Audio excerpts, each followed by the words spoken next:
देखिए, जो हमारा ब्रेन है ना, वो अनसर्टेनिटी से डरता है। अनसर्टेनिटी का मतलब है कि कोई एग्ज़ैक्ट परफेक्ट असम्पशन नहीं है। असम्पशन तो फिर वर्ड आएगा ही नहीं, कोई सर्टेनिटी ही नहीं है। अब ये डरता क्यों है? क्योंकि आज से कई लाख साल पहले हम लोग, हमारे पूर्वज, इंसान जंगलों में रहते थे। अब जंगलों में अनसर्टेनिटी या फिर अनप्रेडिक्टेबल कोई चीज़ होती थी तो उसे डेंजर माना जाता था। जैसे मान लीजिए झाड़ियों में से आवाज़ आने लगी, तो ज़्यादा प्रोबेबिलिटी है कि वहाँ पे कोई जंगली जानवर होगा, और इवन अगर प्रोबेबिलिटी नहीं भी है, तो आपको वहाँ से भागना पड़ेगा, वो आपके लिए एक डेंजर है। बिकॉज़ जंगली जानवर होने के चांसेस हैं, और वो एक ऐसा रिस्क है जो आपकी जान पर आ सकता है। एक आपके लिए जानलेवा खतरा है। इसलिए वो एक कंडीशनिंग बैठ गई कि अनप्रेडिक्टेबल या फिर अनसर्टेनिटी का मतलब है पोटेंशियल डेंजर, और एक ऐसा खतरा जो जान पर भी आ सकता है। अब जैसे-जैसे समय बीतता गया, ये डर या फिर ये कंडीशनिंग हेरिडिटी के थ्रू जीन्स में आनी शुरू हो गई, और ये आज तक हमारे दिमाग में है। कहीं न कहीं हम लोगों को, हमारे ब्रेन को इसी वजह से अनसर्टेनिटी से डर लगता है। अनसर्टेनिटी को हम एक खतरा मानकर चलते हैं सबकॉन्शियसली। लेकिन यहाँ पर मन एक फिनोमेना को और अंजाम देता है। वो सोचता है कि ओवरथिंकिंग करने से वो अनसर्टेनिटी को हटा सकता है। थिंकिंग करने से, सोच करके वो अनसर्टेनिटी को खत्म कर सकता है। लेकिन इस बात में सच्चाई नहीं है। ये आपने भी अनुभव किया होगा कि आप कितना भी सोच लो, अनसर्टेनिटी को आप सर्टेनिटी नहीं बना सकते। हमेशा कोई ना कोई दूसरा ऑप्शन रहेगा, दूसरी प्रोबेबिलिटी, दूसरी पॉसिबिलिटी रहेगी, जिसका कुछ परसेंट आप और भी ज़्यादा सोच सकते हो ब्रांचेज़ में। एग्ज़ाम्पल के तौर पे मान लीजिए आपके दोस्त ने आपका फ़ोन नहीं उठाया। अब आपने ओवरथिंक करना शुरू किया कि उसने मेरा फ़ोन क्यों नहीं उठाया? क्या हो सकता है? कहीं वो दोस्ती तो नहीं तोड़ रहा? कहीं उसे मेरी कोई बात बुरी तो नहीं लग गई? वो मुझे इम्पोर्टेंस क्यों नहीं दे रहा है? अब यहाँ पे सिर्फ़ असम्पशन्स हैं, यहाँ पे सिर्फ़ अनसर्टेनिटी है। आप ब्रांचेज़ में, ऑप्शंस में बहुत आगे तक सोच सकते हो। लेकिन क्या सिर्फ़ सोच करके आपको कोई सर्टेन आंसर मिलने वाला है? नहीं। तो मतलब क्या ये ओवरथिंकिंग का लूप खत्म होने वाला है? नहीं। आंसर तो तभी मिलेगा जब आप अपने दोस्त से बात कर पाओगे। इसीलिए ये जो अनसर्टेनिटी, जो हमारा ब्रेन है वो सोचता है ओवरथिंकिंग करने से वो अनसर्टेनिटी को हटा सकता है, जो कि उसकी नज़र में एक पोटेंशियल डेंजर है। बट क्या वो हटती है ओवरथिंकिंग करने से? नहीं। हमारा ब्रेन, हमारा मन ओवरथिंकिंग को अलग-अलग पैटर्न्स में करता है, जिसमें मुख्यतः 3 पैटर्न्स हम समझते हैं। जिसमें सबसे पहला पैटर्न है रूमिनेटर। रूमिनेटर मतलब ये ऐसा पैटर्न है जो आपको पास्ट की चीज़ें ज़्यादा सुझवाएगा, ज़्यादा थिंक करवाएगा।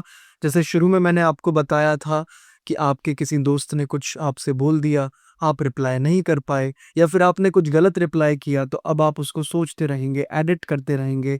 इवन कई साल पुरानी बात भी आप इस तरीके से सोचेंगे जैसे वो बिल्कुल नई है। आप पुराने रिग्रेट, उनको सोचेंगे, उनमें ऑप्शंस ढूँढेंगे कि मैं ऐसा भी कर सकता था, मुझे ऐसा नहीं करना चाहिए था, उसको ब्रांचेज़ में, ऑप्शंस में सोचेंगे, और कहीं न कहीं ये पैटर्न आपकी एनर्जी बहुत ज़्यादा ड्रेन करना शुरू कर देगा। मेंटल एनर्जी भी, फिज़िकल एनर्जी भी। दूसरा पैटर्न होता है फ्यूचर ड्रेड। फ्यूचर ड्रेड का मतलब है, अब आप क्या कर रहे हैं, फ्यूचर के असम्पशन सोच रहे हैं। आप सोच रहे हैं अगर ऐसा हुआ तो? मेरा एग्ज़ाम आने वाला है, मैं एग्ज़ाम में फ़ेल हो गया तो? फिर क्या होगा? फिर ऑप्शंस में सोचने लग जाएँगे। फिर घरवाले मुझसे ऐसा कहेंगे, फिर ये होगा, फिर वो होगा, ऑप्शंस चलते रहेंगे। कोई ऐसी घटना घट गई तो क्या होगा? मेरा दोस्त मुझसे ऐसा बोलेगा, मैंने ऐसा रिप्लाई कर दिया तो फिर क्या होगा? यहाँ पर आप फ्यूचर के असम्पशन्स को सोच रहे हैं ब्रांचेज़ में, ऑप्शंस में, और साथ-साथ जैसे आपको रूमिनेटर पैटर्न में एक अनरिज़ॉल्व्ड थ्रेट, पास्ट की सिचुएशंस एक अनरिज़ॉल्व्ड थ्रेट की तरह लग रही थी, यहाँ पर आपको फ्यूचर की सिचुएशंस पॉसिबल थ्रेट की तरह लगेगी। सब चीज़ें ठीक चल रही होंगी, लेकिन फिर भी आपको लगेगा कहीं कुछ बुरा तो नहीं होने वाला, कुछ बुरा होने वाला है, कुछ बुरा हो गया तो? इस तरीके के विचार आपको परेशान करेंगे। आप इवन सब ठीक होने के बाद भी अपने आसपास की सिचुएशन से और ज़्यादा परेशानी ले सकते हो। एग्ज़ाम्पल, ओवरथिंक कर सकते हो। एग्ज़ाम्पल के तौर पे सब चीज़ें ठीक चल रही हैं, लेकिन आपका एसी आवाज़ करने लग गया। अब जैसे ही आपका ध्यान उस पर गया, तो अब ओवरथिंकिंग पैटर्न्स फ्यूचर के शुरू हो गए कि अब मुझे टेक्नीशियन को बुलाना पड़ेगा, टेक्नीशियन ने मना कर दिया तो, ज़्यादा खर्चा ले लिया तो क्या होगा? अगर उसने मुझसे ऐसा बोल दिया तो, अगर वो नहीं आया तो? अब इस सिचुएशंस में मैं ओवरथिंक करने लग जाऊँगा, मैं ब्रांचेज़ में चला जाऊँगा। यहाँ फ्यूचर ड्रेड में आपको सिर्फ प्रिपरेशनल थॉट्स नहीं चलते, आपको ऐसा लगता है कि मैं प्रिपरेशन कर रहा हूँ फ्यूचर के वर्स्ट केस सिनेरियोज़ की, बट एक्चुअली आप उस फ्यूचर में चले जाते हो, उन ऑप्शंस से एंग्जायटी लेने लग जाते हो और उसे और ओवरथिंक करना शुरू कर देते हो, जिसमें से आपको कोई निष्कर्ष नहीं निकल कर के आता। अगला जो पैटर्न है दैट इज़ प्रेज़ेंट फ्रीज़, मतलब आपको कोई डिसीजन लेना है, लेकिन अब आप इतनी ज़्यादा इन्फॉर्मेशनल थॉट्स, मतलब अब आप क्या है, आप खुद सोचोगे कि मैं अभी तैयार नहीं। इवन आप तैयार हो बट कहीं न कहीं आपको लगेगा मैं तैयार नहीं हूँ, और आप इन्फॉर्मेशन को ही ओवरथिंक करते जाओगे। आप उसी से रिलेटेड थॉट्स लोगे। आपको लगेगा कि मुझे परफेक्ट क्लैरिटी नहीं मिली है, बट एक्चुअली वो कभी मिलेगी भी नहीं। इसकी वजह से पास्ट में आपने कितने सारे काम एग्ज़ीक्यूट ही नहीं किए होंगे, सिर्फ़ सोचे होंगे। अच्छा, इसमें एक फिनोमेना और घटित होता है। आपका दिमाग सिर्फ़ प्लानिंग में ही उलझा रहेगा, इन्फॉर्मेशन में ही उलझा रहेगा, और आपको ऐसा फ़ील ही नहीं होगा कि आप अभी तैयार हो, जिसकी वजह से पास्ट में भी आपने कई सारे ऐसे काम इसी वजह से छोड़े होंगे। बिकॉज़ आपको लगा कि मैं तैयार नहीं हूँ, आपको लग रहा है कि और इन्फॉर्मेशन चाहिए, और इन्फॉर्मेशन चाहिए, और वो तैयारी वाला फीलिंग कभी आता ही नहीं है। जब लोग ऐसे पैटर्न्स में उलझे होते हैं ना, तो वो काम शुरू कर भी देते हैं कभी-कभार, बट उसे खत्म भी नहीं कर पाते। इन तीनों पैटर्न्स में एक बात कॉमन है जो हम बार-बार डिस्कस कर रहे हैं, तीनों ही अनसर्टेनिटी से डरते हैं, अब तीनों ही सोच करके, थॉट्स के रूप में थिंक करके अनसर्टेनिटी को खत्म करना चाहते हैं, जो पॉसिबल हो ही नहीं पाता। अब ये तीनों पैटर्न्स बनते कैसे हैं, इसको हम समझेंगे। देखिए, इस सर्कुलर पिक्चर को देख रहे हैं, इसे समझिए कि ये एक किला है, कैसल है, और ये 3 इसकी दीवारें हैं, और ये बीच में आप हैं। हमारे साथ पास्ट में कुछ ऐसी घटनाएँ घटी, जिसकी वजह से हमारे ब्रेन ने अनजाने में कुछ ऐसे सिस्टम बना लिए, जो कि ओवरथिंकिंग को और ज़्यादा मोटिवेट करते हैं। जैसे एग्ज़ाम्पल के तौर पे, पास्ट में हो सकता है, आपको कभी एकदम से किसी सिचुएशन का सामना करना पड़ गया हो और आप उसमें विफल रहे हो। एग्ज़ाम्पल के तौर पे, मान लीजिए आपको स्कूल में कुछ बच्चों ने परेशान किया, लेकिन आप उसको रिटॉर्ट बैक, उनका रिप्लाई नहीं कर पाए, उनसे लड़ नहीं पाए। तो ब्रेन ने एक चीज़ लर्न की कि मुझे ना ऐसी सिचुएशंस को पहले ही तैयार करके रखना चाहिए। मुझे पहले ही सोच करके रखना चाहिए कि आगे अगर कभी ऐसी सिचुएशन आ जाए तो मुझे कैसे हैंडल करना है, मुझे कैसे लड़ना है, मुझे कैसे जवाब देना है। तो फिर ब्रेन ने क्या किया, तब से ऐसी सिचुएशंस की गणना करनी शुरू कर दी कि अगर ऐसा हो गया तो मैं कैसे रिप्लाई करूँगा। और पास्ट से इन्फॉर्मेशन लेता था कि पास्ट में मैंने ऐसे-ऐसे सीखा, ऐसे-ऐसे मेरे साथ घटना घटी। तो अब ये घटनाएँ भी एज़ अ इन्फॉर्मेशन मेरे को अगले प्रेडिक्शंस के लिए कैसे हेल्प कर सकती हैं। तो वो प्रेडिक्ट करेगा कि ऐसा हो सकता है, वैसा हो सकता है, तो मुझे ऐसे करना चाहिए। तो अब मुझे क्या-क्या करना चाहिए, ऑप्शंस हैं मेरे पास, मैं ऐसा। लेकिन इवन ऐसा सोचने के बाद भी जब ऐसी घटनाएँ दोबारा घटित होती हैं, तो आप वैसा नहीं कर पाते। तो मतलब आप सिर्फ़ विचारों में ही उलझे रहते हैं, क्यों? क्योंकि एक फ़ियर है डिसअपॉइंटमेंट का। एक डिसअपॉइंटमेंट जो पहले मिला, चाहे वो ऐसी सिचुएशन की वजह से मिला हो, चाहे कभी पास्ट में एकदम से ब्रेकअप हुआ, आप उसे डील नहीं कर पाए, आपको पता नहीं था मुझे कैसे जवाब देना चाहिए, या फिर पास्ट में कोई ऐसी एडवर्स सिचुएशन घटित हो जिसको आपको नहीं पता चला कि मुझे किस तरीके से सॉल्व करना चाहिए। तो अनजाने में ब्रेन ने एक ऐसा मेंटल सिस्टम डेवलप कर दिया जो आज तक आप फॉलो करते आ रहे हो। तो ब्रेन को यहाँ पर डिसअपॉइंटमेंट से फ़ियर है। जब हमें बचपन से सिखाया जाता है ना कि फ़ील करना बुरा है, इमोशंस अच्छे नहीं, एक्सप्रेस करना बुरा है। प्रैक्टिकल बनो, इमोशंस को एक्सप्रेस मत करो, कैसे सिखाया जाता है? रो मत, गुस्सा मत करो, प्रैक्टिकल सोचो, विचारों में आंसर निकालो, उसे फ़ील करने की ज़रूरत नहीं है। जब आपने कभी अपने पास्ट में अपने इमोशंस को एक्सप्रेस करने का प्रयास किया, लेकिन जवाब में क्या मिला, आपको नोटिस नहीं किया गया। आपको ये दिखाया गया कि इमोशंस बेकार हैं। आपको बोला गया एक टफ इंसान की तरह इन्हें झेलो, इनका सामना करो। लेकिन कभी भी आपको उन इमोशंस के रूप में वैलिडेशन नहीं मिली। तो ब्रेन ने क्या सोचा? ब्रेन ने ये सोचा कि जब ये इंसान बोल रहा है और ये मेरे को इस पर भाव ही नहीं दे रहा, मेरे को वैलिडेट ही नहीं कर रहा, तो कहीं न कहीं हो सकता है सही कह रहा है। ये इमोशंस जो है ना, ये बेकार हैं, इनको वैलिडेट करना ठीक नहीं है। तो अगर कभी ऐसा कुछ घटना घटती है, जैसे मान लीजिए आपके दोस्त ने फ़ोन नहीं उठाया, तो अब आप जो एक्चुअल इमोशन वहाँ से आया कि आप हर्ट हुए, आपको बुरा हुआ, आप उसे वैलिडेट नहीं करोगे। आप सीधा सोच-विचार में उतर जाओगे। लेकिन आपको क्या करना चाहिए था? पहले आपको उसे महसूस, एक्नॉलेज जो हम आगे समझेंगे वो करना चाहिए था, कि हाँ, मुझे ऐसा फ़ील हुआ। जब ये फीलिंग आती, तब आपको ऐसा लगता कि मुझे अपने दोस्त से बात करनी चाहिए, क्योंकि मैं बुरा फ़ील कर रहा हूँ। या फिर तब आप सॉल्यूशन ओरिएंटेड सोच पाते। लेकिन पुरानी कंडीशनिंग की वजह से, पुराने न्यूरो शॉर्टकट्स की वजह से आप सीधा जंप कर गए थॉट प्रोसेस पर, विचारों पर। अब इस वजह से वो इमोशन विचारों में ही मिक्स हो गए और आपने इमोशनल थिंकिंग करना शुरू कर दिया। इमोशनल थिंकिंग का मतलब एक ऐसी थिंकिंग जो कभी किसी निष्कर्ष पर नहीं आती, जो सिर्फ़ मेरे सिचुएशन को दोष देती है और मेरे अंदर एंग्ज़ायटी उत्पन्न करती है। जैसे एग्ज़ाम्पल के तौर पे, उसने मेरा फ़ोन क्यों नहीं उठाया? कहीं वो दोस्ती तो नहीं तोड़ना चाह रहा? मैंने लास्ट बार ऐसा बोला तो उसे बुरा तो नहीं लग गया? ये सारे विचार एंग्जायटी बढ़ाएँगे, बट क्या निष्कर्ष निकल कर के आएगा? नहीं। सॉल्यूशन ओरिएंटेड थिंकिंग, जिसकी हम आगे बात करने वाले हैं अपने नए सिस्टम बनाने में, तो हम क्या सोचेंगे? हम सॉल्यूशंस पर सोचेंगे कि क्या मुझे ऐसे विचारों से कोई निष्कर्ष मिलने वाला है? आंसर आएगा नहीं। तो मुझे प्रैक्टिकली निष्कर्ष कहाँ से मिलेगा? आंसर आएगा उससे बात करके, प्रयास करके। तो फिर मैं प्रयास करूँगा उससे बात करने का, या फिर कोई दूसरा सॉल्यूशन निकालने का प्रयास करूँगा, जिससे एक्चुअली रिज़ल्ट आए, ना कि पॉसिबिलिटीज़, असम्पशन्स निकल कर के आएँ। ख़ैर, अभी हम सॉल्यूशंस की तो बात नहीं कर रहे, अभी तो हम सिर्फ़ बात कर रहे हैं कि इनके एक्चुअल रीज़न्स कहाँ-कहाँ होते हैं। तो ये सेकंड वॉल जो थी, यहाँ पर ब्रेन ने एक निष्कर्ष निकाला, एक सिस्टम बनाया कि इतना डीप सोच-विचार में चले जाओ कि मौका ही ना मिले फ़ील करने का। क्योंकि फ़ील से दिमाग डरता है, क्योंकि फ़ील को पास्ट में एक खतरा साबित कर दिया गया मेरे एनवायरनमेंट ने। इस तरीके से मैंने चीज़ें लर्न की। और ये जो तीसरी वॉल है, ये बताती है कि जब तक आप सोच रहे हो, आप सेफ हो, आप सेफ ज़ोन में हो। लेकिन जैसे ही आप अपने सोच-विचारों से बाहर निकलोगे, एक्शन लेने की बात आएगी ना, तब आपको फेलियर का भी सामना करना पड़ेगा, और कहीं न कहीं ब्रेन फेलियर से डरता है।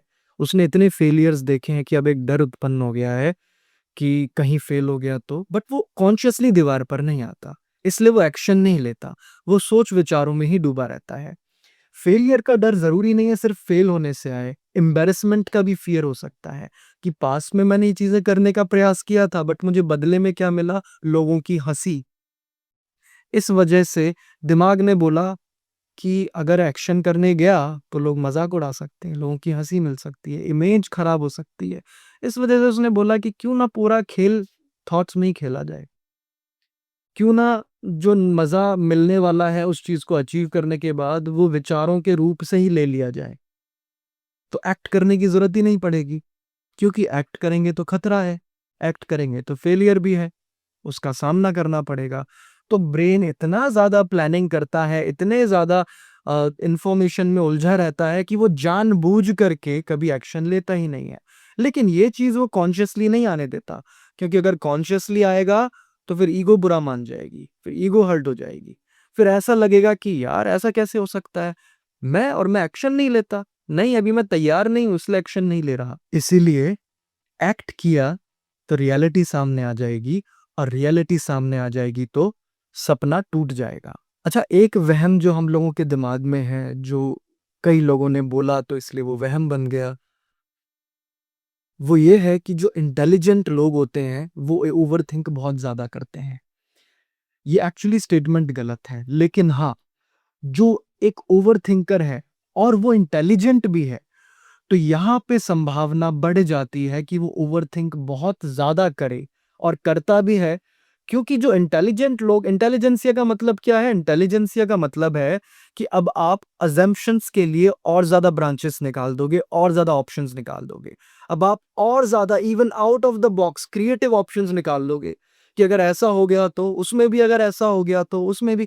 मतलब एक नॉर्मल इंसान, एवरेज इंटेलिजेंसिया का इंसान बहुत ज़्यादा ऑप्शंस नहीं निकालेगा, उसी में ही लूप में फँसा रहेगा। बट एक इंटेलिजेंट आदमी एक इंटेलिजेंट इंसान बहुत ज़्यादा ऑप्शंस निकालेगा और हर ऑप्शंस के लूप बनाएगा और बार-बार उस लूप में फँसेगा और बार-बार अपने विचारों में मात खाएगा। इसी प्रकार जो एम्पैथेटिक लोग होते हैं, जिनके अंदर एम्पैथी ज़्यादा होती है, एम्पैथी का मतलब है जो दूसरों का दर्द, दूसरों की भावनाएँ एज़ इट इज़ फ़ील कर पाते हैं, वो बहुत ज़्यादा फँस जाते हैं इसमें।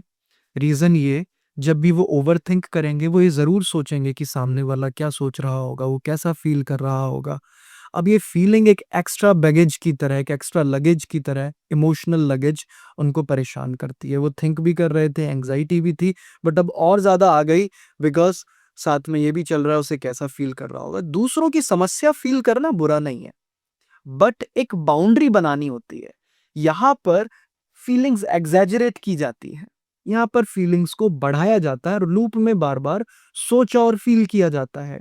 तो इस वजह से जब तक एक बाउंड्री है, देखो यहाँ पर एक बाउंड्री बनी हुई है। जब तक एक बाउंड्री है, तब तक आप इंटेलिजेंसिया का फ़ायदा उठा सकते हैं, वो आपके लिए एक बूम साबित होगी।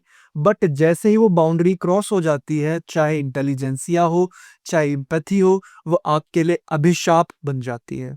अब जो मैं आपको फिनोमेना बताने वाला हूँ, उसे ध्यान से समझिए। ये हमारी पूरी वीडियो का एक गोल्डन पार्ट है। देखिए, काफ़ी लोग एक ऐसे एनवायरनमेंट से आए हैं, जहाँ पर बचपन में एक अनसेफ एनवायरनमेंट था। जहाँ पे उनको बार-बार क्रिटिसिज़्म या फिर बार-बार ऐसी परेशानियों का सामना करना पड़ता था, जिसकी वजह से उन्हें अलर्ट रहना ज़रूरी था। जिसकी वजह से ब्रेन ने, हो सकता है वो पैरेंटिंग में फ़ॉल्ट हो, वो अच्छी पैरेंटिंग उन्हें ना मिली हो, उन्हें एक टॉक्सिक पैरेंटिंग मिली हो, जिसकी वजह से ब्रेन ने एक अनकॉन्शियस एंग्ज़ायटी उनके अंदर डाल दी कि वो कहीं न कहीं कुछ लेवल तक एंग्ज़ायटी में रहने लग गए, नॉर्मल सिचुएशंस में भी। बट वो उन्हें कॉन्शियसली नहीं पता। तो इस वजह से जब भी कोई समस्या सामने निकल कर के आती है, तो वो जो एंग्ज़ायटी है ना, वो ढूँढती है, वो सब्जेक्ट, वो एक ऐसा नाव ढूँढती है जिस पर वो लटक सके। अब वो नाव क्या है? नाउ अब यहाँ पर वो एक टॉपिक मिल गया उसे कि मेरे दोस्त ने मुझसे ऐसा बोला। अब वो क्या करेगी, वो एंग्ज़ायटी उधर हुक डाल देगी। अब जैसे उस एंग्ज़ायटी ने उधर हुक डाला, तो आपको लगने लगेगा कि हाँ, मैं परेशान इसलिए हो रहा हूँ क्योंकि उस मेरे दोस्त ने मुझसे ऐसा बोला। कहीं न कहीं, लेकिन कहीं न कहीं वो पुरानी एंग्ज़ायटी है जो उससे चिपकी हुई है। तो वहाँ जो एक्चुअल रूट है, वो सिचुएशन नहीं है जो दोस्त ने बोला, वो एक्चुअल रूट वो पुरानी एंग्ज़ायटी है।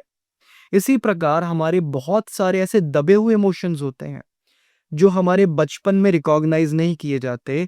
जैसे एग्ज़ाम्पल के तौर पे, बचपन में मैंने अपना बहुत ज़्यादा गुस्सा दबाया किसी एक स्पेसिफ़िक सिचुएशन की वजह से, टॉक्सिक पैरेंटिंग की वजह से, या फिर स्कूल में बच्चे मेरी रैगिंग करते थे उसकी वजह से।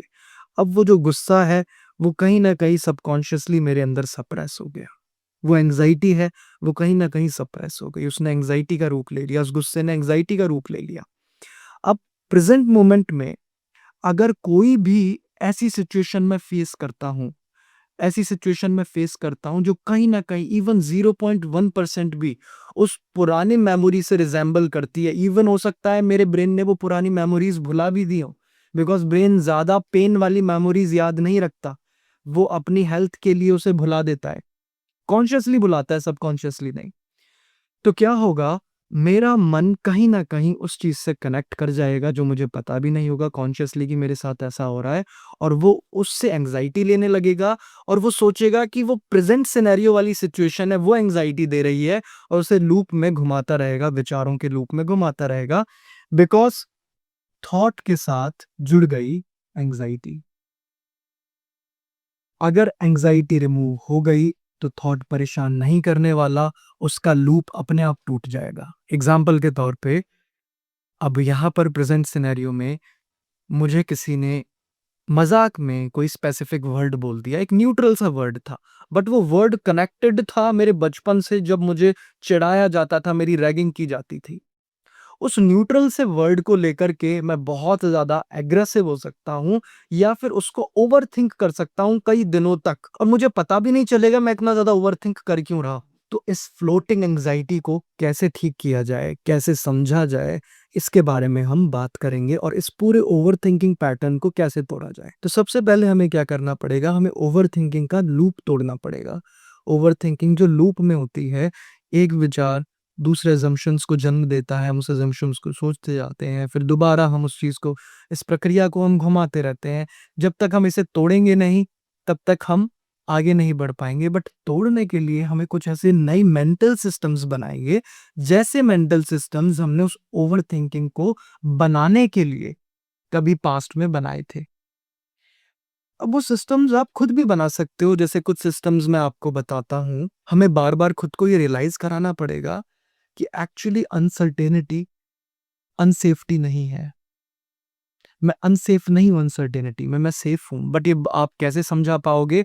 आपको अपने पुराने प्रूफ्स आप अपने ब्रेन को दिखाने पड़ेंगे। वो एविडेंसेस कि जब पास्ट में आपने बहुत ओवरथिंक की, बट उसका कुछ भी आपके साथ बुरा नहीं हुआ, कोई खतरा आपको फेस करना नहीं पड़ा, वो सारी ओवरथिंकिंग बेकार गई।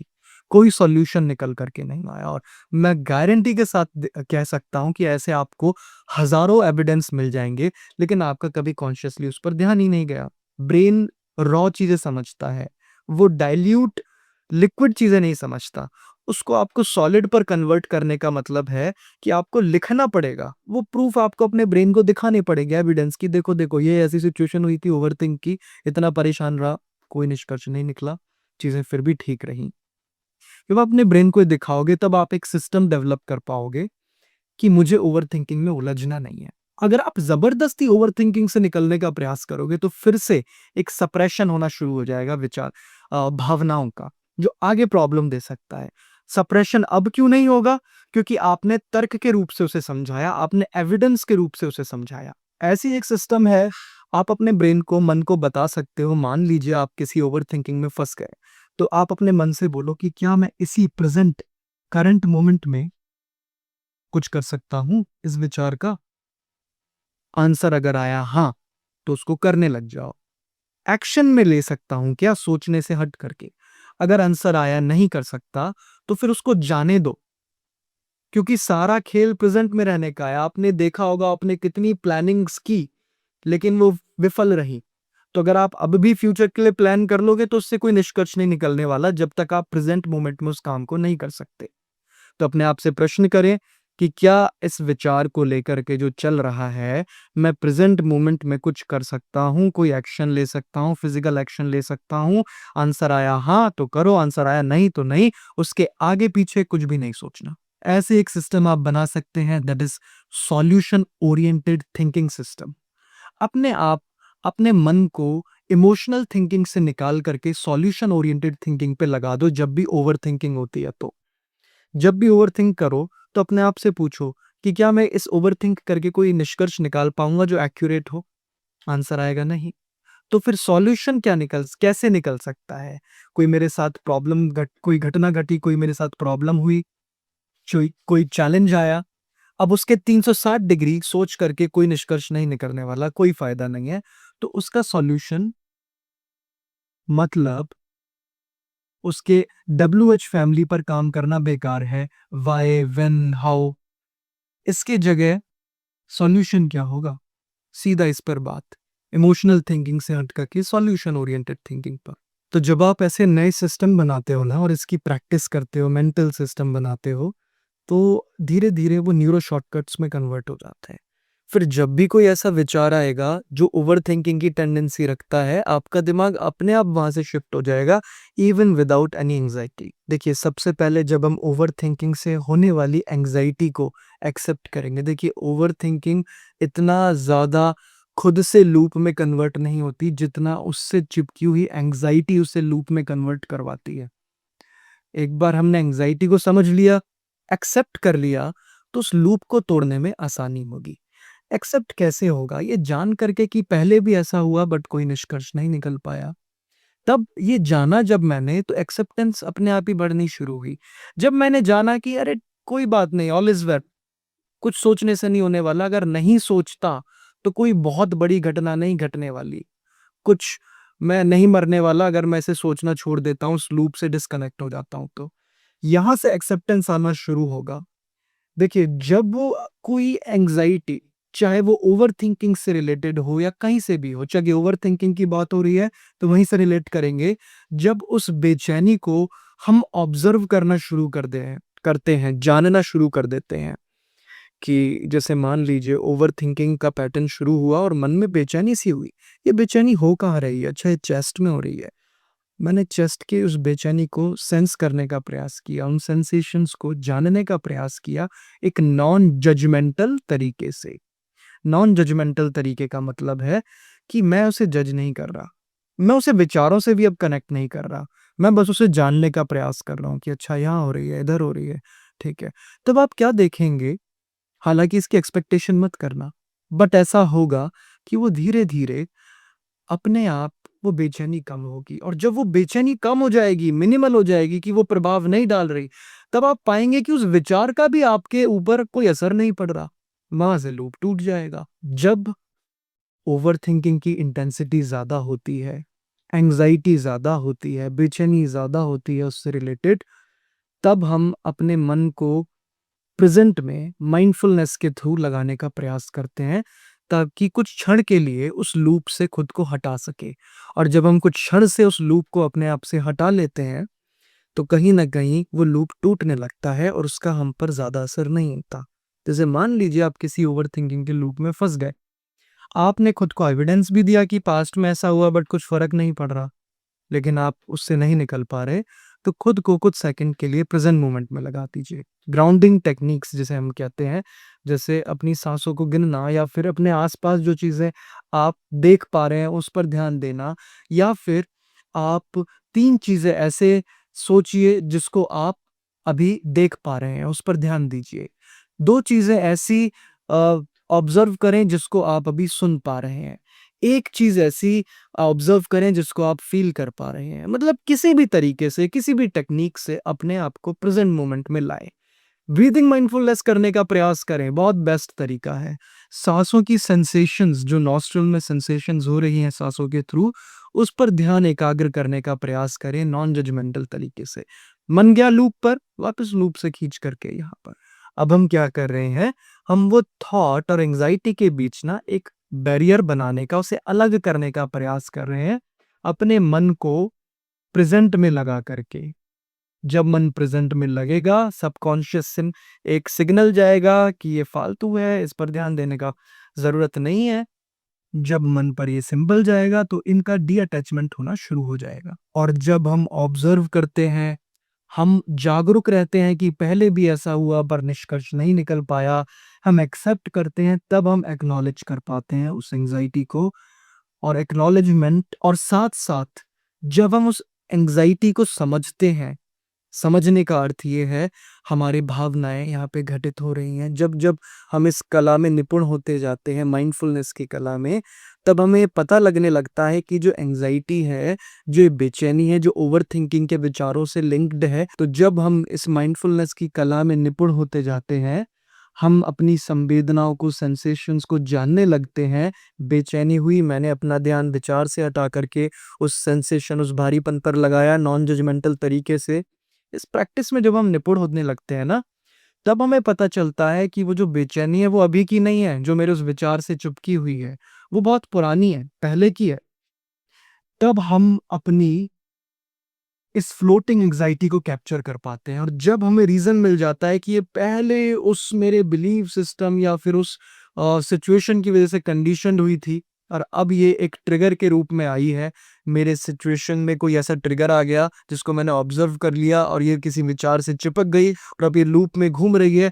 तब हम और शानदार तरीके से, शांति भरे तरीके से उसको सौम्य तरीके से काटने लग जाते हैं। और एक सबसे आसान तरीका अपनी ओवरथिंकिंग को मैनेज करने का वो है, देखिए, जब भी आप कोई चीज़ सोच रहे हो तो आप इमोशनल थिंकिंग कर रहे हो जो कि ओवरथिंकिंग में कन्वर्ट हो रही है, जो लूप्स में जा रही है। क्योंकि आप इसे एक्सप्रेस नहीं कर रहे तो इकट्ठा होती जा रही है, इवन काफ़ी बार सप्रेस भी होती जा रही है। इसीलिए एक्सप्रेस करना शुरू करो। या तो किसी ऐसे इंसान को जो आपको जज ना करे, नॉन जजमेंटल तरीके से आपको सुने, आपको समझे। आपको एडवाइस की भी ज़रूरत नहीं है यहाँ पर। आपको बस एक सुनने वाला चाहिए, जो उसको वैलिडेट कर पाए। वो अपने पास्ट की जो लर्निंग्स थी, इमोशनल वैलिडेशन अभी हमने बात की थी, कभी वैलिडेशन नहीं मिला, यहाँ पर वो वैलिडेशन मिलेगा। वैलिडेट कर पाए, आपको समझ पाए। और अगर ऐसा इंसान नहीं मिलता तो लिखो। किताबों को बताओ, बुक्स जज नहीं करती। डायरीज़ लिखो, जब आप डायरीज़ में लिखोगे तब आपको बहुत रिलैक्सेशन महसूस होगा। लिखने का भी एक तरीका मैं आपको समझा देता हूँ, ताकि आप लंबी-लंबी राइटिंग्स में लिख सकते हो। आप लंबी-लंबी राइटिंग्स में लिख सकते हो, डायरी में पूरा-पूरा सेंटेंस लिख सकते हो कि कैसे-कैसे थॉट्स आए, लेकिन इसका एक और तरीका है। मान लीजिए आप कह रहे हो सर टाइम कम है, तो आप कीवर्ड्स में लिखो। कीवर्ड्स में कैसे? जैसे मान लीजिए आपको लिखना है कि मेरी दोस्त से ऐसे-ऐसे बात हुई लेकिन अब वो फ़ोन नहीं उठा रहा है, तो आप ऐसे लिख सकते हो, दोस्त, फ़ोन, मिस, मतलब कीवर्ड्स में लिखो। पूरा-पूरा ग्रामेटिकल पार्ट करेक्ट, क्योंकि आपको किसी को पढ़ानी थोड़ी ना है, आपको खुद समझ में आनी चाहिए। इस तरीके से आप लिख सकते हो। तो जब आप वो विचार ओवरथिंकिंग के किसी से शेयर करते हो, तब आपका बर्तन खाली होता रहता है। आप उस ओवरथिंकिंग को मैनेज कर पाते हो। ये हमारी पूरी वीडियो, मैं आशा करता हूँ आपको समझ आई होगी। इसके कुछ प्रैक्टिकल टेक्नीक्स हैं जो मैंने भी यूज़ किए हैं और मुझे बहुत फ़र्क मिला है। I hope that you will use them. और कोई भी क्वेश्चन अगर आपको हो तो आप कमेंट सेक्शन में बेझिझक क्वेश्चन पूछिए, मैं आंसर करता हूँ। मैं आंसर ज़रूर करूँगा। अगर आपको लग रहा है कि आपकी समस्या कॉम्प्लेक्स है, तो मुझे इंस्टाग्राम पे टेक्स्ट करिए। इंस्टाग्राम यूज़ नहीं करते, तो मुझे मेल करिए। मैं ज़रूर कनेक्ट करूँगा आपसे। और इससे रिलेटेड अगर कोई पीडीएफ होगी तो विदिन 24 आवर्स पीडीएफ डिस्क्रिप्शन पर लग जाएगी। अगर मैंने वैसे सोचा तो है कि एक ऐसी पीडीएफ बनाने का जो आपको नए सिस्टम्स बनाने के लिए हेल्प करे, तो अगर वो समय में बन जाती है तो मैं डिस्क्रिप्शन पर उसे लगा दूँगा, आप उसे ले लीजिएगा। और इसकी इंग्लिश डबिंग विदिन 24 आवर्स इसी वीडियो में आपको दिख जाएगी लैंग्वेज ऑप्शन में।